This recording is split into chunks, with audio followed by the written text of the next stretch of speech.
Attila, thank you so much for your time and for being here with me today. Hey, it's a pleasure to be here. It's great to be back to Argentina, I always love to play here. It's been always great. I think we played in this venue before and we played some other venues too. So, it's really good. Well, I'm very glad. And, I find you a very interesting person in terms of what you say in interviews and your thoughts and how wide I feel like your music is along your career. It's a very wide music taste. And that's why I wonder, how did you start with music? What was your first experiences? Not necessarily playing, but what you were first listening as a child. Oh, I was very young, and I already got touched by the music. That time I didn't know it was that special, I just felt naturally, It was like, I think I started like with all Beatles and shit, but that was just like, got into my ear. Yeah. And the first music really touched me was like AC/DC, Kiss, but not really Kiss, Judas Priest, up there. But AC/DC was the first like which really touched me. Like I remember the song "Walk All Over You" from Highway to Hell. That was the first song I was like, oh shit, this is fucking good. I listened a couple of times. Actually, one of my nephew asked me to record, that album. Yeah. Because I was from Budapest, they lived in the countryside. And I come from, a communist country, like we couldn't find any stuff, so I could find it to him. And, oh, thank you. We went to the countryside, but every couple of months. So I had the tape for a while, and I started to listen. It sounded strange to me, the heavy music, like what is that shit, And then suddenly it hooked me. Yeah. And then I got really crazy about it, and then, the Mayhem was the first show I seen in '84. Wow. The Peace of Mind tour was the first big metal show I ever seen. Amazing. And Judas Priest, like I said, these are the first bands. Yeah. But, I think I still have that thing because I'm like hi-fi maniac and like music maniac. And, when I'm alone, like now, like even in the hotel room, it doesn't mean I need the good quality. It's like I put on my phone, some music. Yeah. And I go fucking mad, bro. I tell you, when I'm alone in my hotel room, I have goosebumps just playing some music on my phone, just like on the speakers of my phone. So I think it's something about music and me, I don't know, it's something special, I guess. Aside from the audiophile thing, which I am also a very big fan of. Oh, really? Yeah. That's awesome, bro. But even though I like listening to great speakers and, and great equipment, if I listen to a great song on my phone, on some shitty headphones, I fucking love it anyway. Here we go, bro. Yeah. I think we are all music maniacs, and then you just want more. So that's why I had my first Hitachi, like a stereo boombox. I made my dad to buy it for $180 in a dollar store, which was like big fucking deal for us. Like I'm talking about like 70s, No, yeah. And they saw that I kind of like pissing my pants when I saw it, so they had to buy it for me, And then I had my first Technics amp, and the world changed. And it's changed, and it's been going on, and now I'm listening like a Valve, like an audio research PA, at home. And I just bought recently from Japan on the last tour. I bought these Woodcon speakers, like it's a GVC Woodcon. It's like one way, like one way speaker, which is the best if you can make it, but it's very hard to make it. No, it's extremely so. Yeah, it has like a wood speaker, a wood membrane made of wood, and the guy was this crazy Japanese guy, had to put the material in sake for years. Wow. And like all this crazy shit, to get that material, that sound, and it's very amazing. It's for the sound. Yeah. It's all about the sound. And when you see the inner circuits of those space, or the path that sound makes before it gets out. It's amazing. Yeah. It's very complex thing, and it could be very expensive. So it's good to have a knowledge about it, what you want, what you listen, what fits to what. So it's a different science. Absolutely. But then again, it's all high-end or high-fidelity rule too, like music first. Yeah. So the music like, is the first music thing. first. So like even if in my stupid phone I listen, it's crazy good. But then I want more and more and more, and I want the best. I absolutely agree. Yeah. And I was wondering, when you mentioned of being in a communist country in Hungary back in the day, how was it like, the metal scene that you were seeing when you were with Tormentor?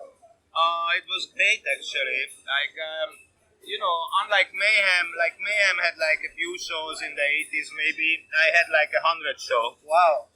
With my first band Tormentor. Yeah. And Hungary we were a bit more lucky than the other communist countries because we had a revolution in 56. So after they opened a little bit, we could go to the West like one time in 3 years. It was still shit, still very grey, still communist. Yeah. But we had a little bit more freedom. Slightly more freedom. Yeah. So I don't know, and therefore, like Mayhem had the first and only like East Europe show in Hungary. It's amazing. And also Motorhead was there up there, Like it's also like 85, I think. So the scene was interesting. It was different. Hellhammer I can hear is there. So the thing is that with Tormentor we had like fucking crowd like we have Mayhem today. First we had like very underground, no security, but then we had like 700 people easy, 1,000 people. I think we have to continue after the soundcheck. Amazing, really amazing. I'm really fucking excited to hear you play.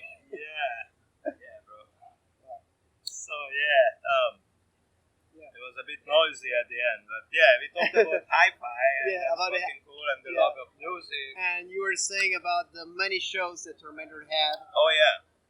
Back in the start, and we had the beginning it started like with a few hundred people. Yeah. And then was no security, big fucking chaos. We only had bad reviews. The metal mainstream hated us. I can imagine. Extreme metal that time, it was something new, too much, I came from Judas Priest, like I said, and of course Metallica, Kick, and then Venom and Palm, Yeah. But I was also into punk, Sex Pistols, Exploited, that Kennedy's fucking favorite band before I discovered like the extreme metal. Yeah. In an early age, and my first show I was 15 with Tormentor. Wow. And the last show with Tormentor I was 19.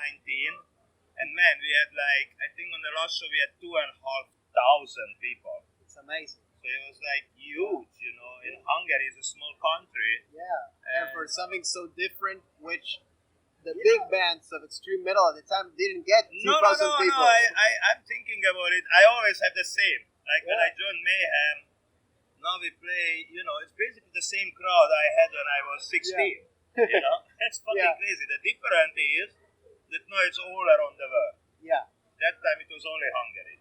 So that's a huge difference. The development has been huge in that term. Yeah, but it's been 35 years, 40 years, I don't know. I started in 86, that's like 35 years, or something like that. Less. And, I love Sunday of Doom and Anno Domini. I Thank fucking you, love brother. it. Hey, Yeah. we should fucking come with Tormentor I right there, love it. Ruben. And I wanted to congratulate you that you're going to headline a festival in Hungary, Budapest. we have it now, Yeah. that's right. And I hope that you'll record that because I want to fucking hear that. Dude, we have the Anno Domini reunion show online. You can find it. I'll search for it. You should find it. It's from, I think, 2018. Yeah. We had a reunion show and we put it online. It's a video. People went crazy. And it was in Hungary and 70% of the tickets were sold from abroad. It was fucking crazy. crazy. Like all my friends in Hungary, they Yeah. tried to buy a ticket, it was sold out Yeah. before you even could It's think. it's you know? amazing. And what you I'm guys fucking in Tormentor thankful. did is something really impressive for the time. Yeah, I think Really? so. You know, if you think about Anno Domini is the same age as Death Crush. Yeah. And Death Crush is an EP, Anno Domini is a full length, and it's Yeah. like really technical thrash black metal, you know? Yeah. Like Death Crush is more like a punk shit, Yeah. you know? It's So- more dirty. more dirty, yeah. Yeah. Anno Domini was very sophisticated Yeah. already, and like when you asked Charles to help out, you know, Hmm. I thought Charles is one of the best guitar player in the world, you know, and He's really coming to Mayhem too, you know, and shit. And he fucking sweat to learn the songs, I can tell you. I thought it's gonna be a piece of cake for him. No, it was. He said like it's so fucking unique play. The guy played it. The riffs and the solos are Yeah, terrific yeah. all over the place. Thank you, bro. And I was Thanks. wondering in regards to that and keeping up with the Hungarian vibe. I love that on the first track of this new album. I think that you give out some lines in Hungarian in the False King. Yeah. And I fucking love that. And Yeah, thank you. I want to hear you sing things like that. Yeah. Either thank with you. Tormentor, with Mayhem, or your Yeah, own. yeah. I can note new Tormentor stuff we made was based. The lyrics was based on a Hungarian poet, so it was like a lot of it was basically only Hungarian. Yeah. We just have demos now, and I think it was before the COVID we started, and the COVID changed a bunch of things. You know, Yeah. time suddenly passed. But I think we're gonna make the EP, and it's Hungarian. So thanks for saying. I can't wait to hear that. Cool. And something that I've always been fascinated about you as well is your vocal technique, which I don't know where the hell did you find a way to do it, but when I first listened to the Misterism Satanas, Yeah. I was very surprised because when I then listened, it was my first black metal album. My Alright. first black metal record was really? that one. Cool. And when I went to listen to other bands, none could sing like you. None, No, yeah. especially before that, there was nothing like that. So I wonder, when you went to Norway, record with Mayhem, how the guys did react to the way you sang it and You know, making a different version of the song. it was like, they asked me to join the band. I never heard from Mayhem. But basically, my name was Mayhem in Tormentor. I'm not kidding. Yeah. That's why I'm Attila now, because I had to drop my Yeah. everybody like Necrobutcher, Hellhammer, we all have the names. My name was Mayhem. Wow. So when they approached me, I was like, that's fucked up. And also, Yeah. like, first I thought it was kind of like a joke when I understood it was a band from Norway. And what I heard also, like, Euronymous, he really wanted to, he was very polite, he's very cool approach, but, we didn't know anything. I only knew Bathory, Yeah. from Sweden. Yeah. Norway, I didn't know anything, Yeah. And Bathory was, however, my favorite band. So, And I can see you of carrying course, I'm still carrying Like, yeah. on. And it was like I heard that I was, and Tormentor was the favorite vocalist. I was the favorite vocalist of Dad.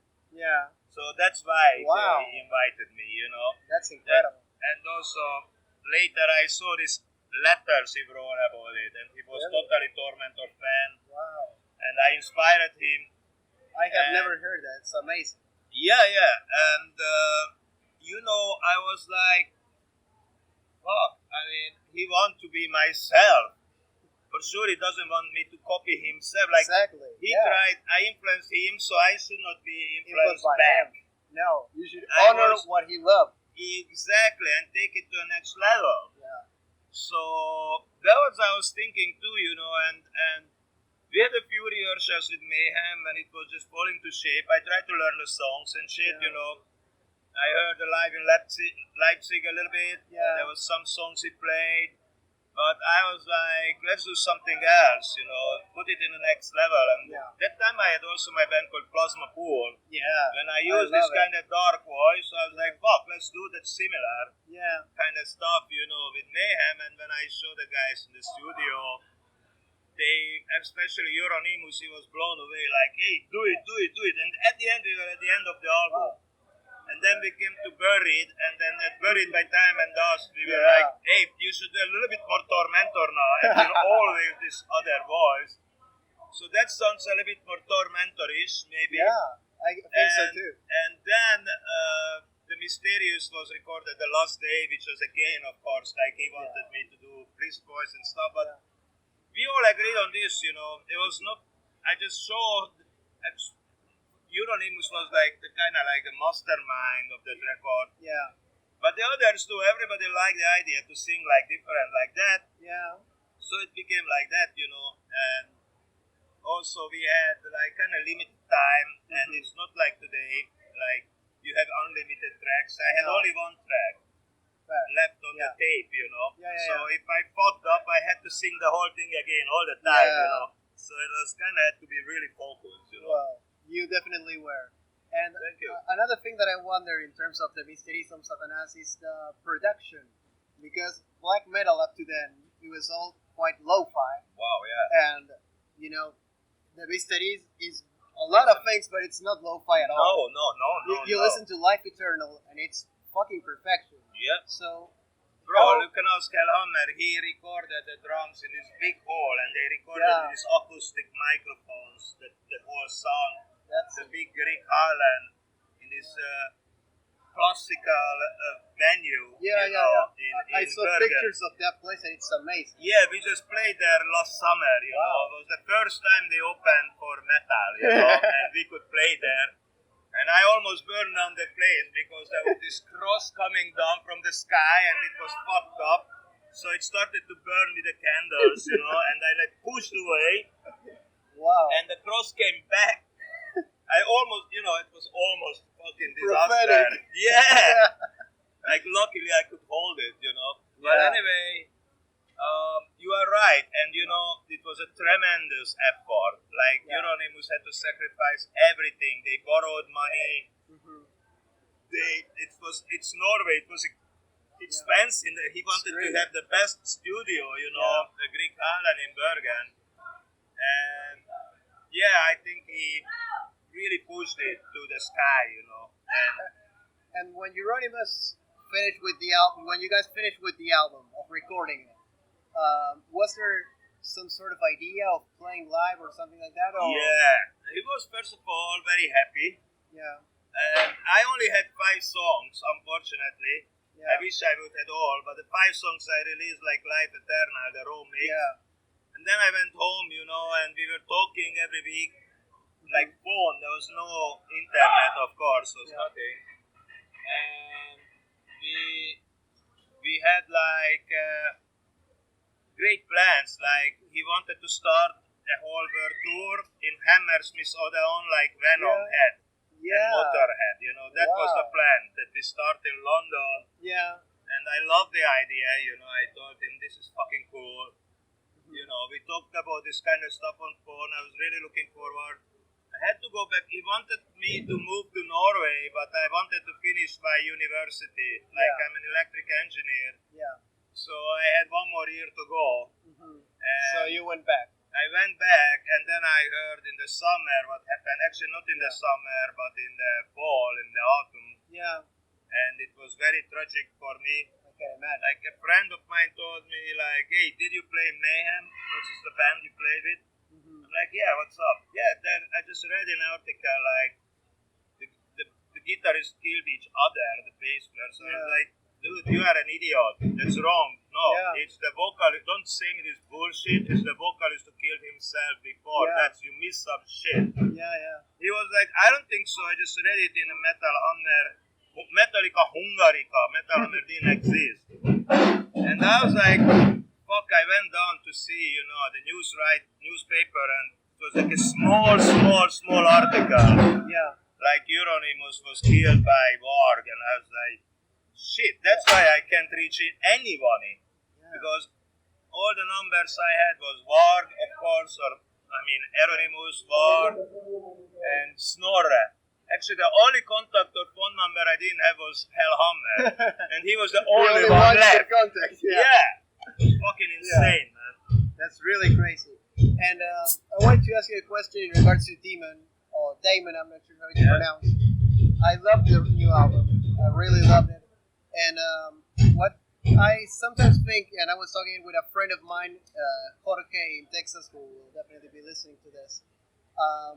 We talked about the fact that when you are playing a legendary band like you are with Mayhem and with such a long career, we feel that sometimes you might be pressured, when you write a new song. But I honestly think that you are not, because you always did whatever the fuck you wanted. But I don't know if you feel pressure when you write a new song or when you wrote this new album. Yeah, with me, I mean, it's a little bit heavy. Yeah, it's like a heavy task, And yeah, I wrote, Ordo Keo and Esoteric Warfare was one type of theme, and we wanted to change. Also, we wanted to more unity, so we wrote the lyrics and the composition, more together. Yeah. Everybody was involved, and it's different, but I think it went out. It came out pretty good. It really did. Yeah, we just wanted to do something else, but yeah, it's always kind of. I mean, when I came to Mayhem, I thought my strongest thing to play live. Yeah. Because I had so much experiment, and I understand where Maniac had a problem, because he had a problem with playing live. Yeah. That was his main problem, because somehow with a band like Mayhem, being a vocalist, it's more on your shoulder than you would think. I just had Keep of Palestine that time from Norway. Yeah. It was super easy. Yeah. Great shows, or Aborim, or Tormentor, Yeah. or Plasma Pool. I loved it easy. Great tempo. Yeah. When it came, even Sun, was no problem. When it came to Mayhem, I don't know the expectations, something in the air, Yeah. It's always different. It's harder. It's harder job. Yeah, it's harder job as being a vocalist. Yeah. I always thought that might be your most difficult thing with Sun, because it's such a different world. But it's Mayhem. Yeah, but not in that sense. Yeah. Sun is more like technically hard. Yeah. Because it's so loud on stage. Sometimes it's like 128 dB. Yeah. On stage. Yeah, It's like fucking like. Even if I shout full on, then maybe I can go through that fucking sound, Yeah. So, yeah. Yeah. I've seen them live and I've talked with Stephen, and he's delightful, and but the shows are so fucking loud. I know. Your thorax is vibrating the whole show. And that's the whole point of that, the style, like Sun invented, and it's very unique. It's about to have like a sun massage in your body. So actually, you should wear earplugs. Yeah, I forgot to wear earplugs that day, and and that can fuck you up. Yeah. Actually, I fucked up my ears. It's one of the reasons I stopped with the band. Wow. Because it was too loud, and I started to have tinnitus. Yeah, it's a shame. Yeah. And speaking of Hungarian, you have this song with Sun, Big Church. And then you have that word in Hungarian. I wish I could say that. Yeah, it's one of the longest words in Hungarian, but it shows also how complex the Hungarian language is. That's why I want to hear you sing more in Hungarian. Yeah, you can create these words. It's very unique language actually in that sense, because you can add always another meaning. So there is a core word, and you add. Yeah. So you don't know the whole word, but it means it's like a word finish. A word root that goes growing and growing. Yeah. And it's interesting because for us Hungarian it's natural, but when I think for other people, because we used to that, you understand when the whole word is said. Yeah. You don't know what it's gonna be. Yeah. Until it's finished. Because it's always added at the end, all the stuff. So it's fucked up. It's kind of opposite. It's a fascinating language. Yeah, it's very old and very unique. Nothing is similar. No. And I also wanted to congratulate you on Voices of Boy. Avoid the Voices, Avoid the Voices, your new album from 2023. Thanks. I loved it. And well, I recorded it in 2012. Wow. A while ago. And I didn't know if I wanted to release it. Yeah. It's like I recorded it in Lebanon, Yeah. on the top of the biggest ever man-made monoliths. Wow. In Baalbek, in a Hezbollah land, now forget it. Even 2012, it was kind of spicy to go there, but I'm so much into, ancient ruins. Yeah, I know. Ancient civilizations, so I had to do it. And Steven, from Son was like asking me all the time, dude, you have to release it. You had to release Because I just did it for, I don't know why, I just had to do it. your own enjoyment. Out of your own passion. It's like a spiritual act, I was just, and now it came out, it's great, And you had some, like, Mongolian front singing into it, I think. Yeah. There's a very particular vibration in your voice at some point. Yeah, it's like, it's a special technique I involved. I just made myself, it took me some time to figure out, actually. I love to experience with my voice, and, I used to, when I was a kid, I grew up, I was racing like water polo. I did the sport. It's like a hockey in water. I know it, And it's kind of tough sport, very hard to do. I think that hurt my voice, my host. I think I'm very lucky with my voice because I never lost it, ever. No. Most of the vocalists had this experiment that they, lose their voice, they can't speak for days. It never ever happened to me. I can do whatever I want. You got a privilege. You're a privilege. I'll let you be because it's filling with the crowd. All right. So, okay. One more thing. I fucking love to be here in Argentina, and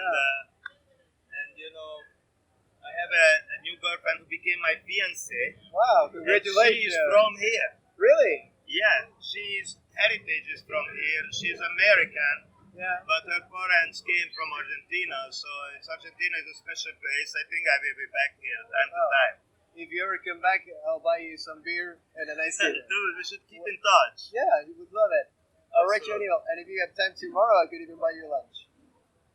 I think we are leaving very early. We go to Brazil. There's no problem. But we should keep in touch, and when I'm back, we should hang. I love it. And I want to see your equipment, your hi-fi equipment. Yeah, it's Audio Research D70 I use now, and I use the Woodcon because it's a super small speaker. Yeah. Because my neighbors went fucking crazy, so I was like, "Fuck you!" I buy a small, but I like it. It's all about the quality. It's all about the quality. And I got you some wine. Oh really? Yeah. Thanks, bro. Yeah. Fucking cool. Thank you. Thank you. See you, Argentina. Thank you. And one thing, could you say, my name is Attila Csihar, and you're listening to Música, like Music del Ático. Música Ático. Música del Ático. Música del Ático. Del Ático. Yeah. Okay. Hello, this is Attila Csihar from Mayhem and Void of Voices and Tormentor, and you are listening to Musica del Ático.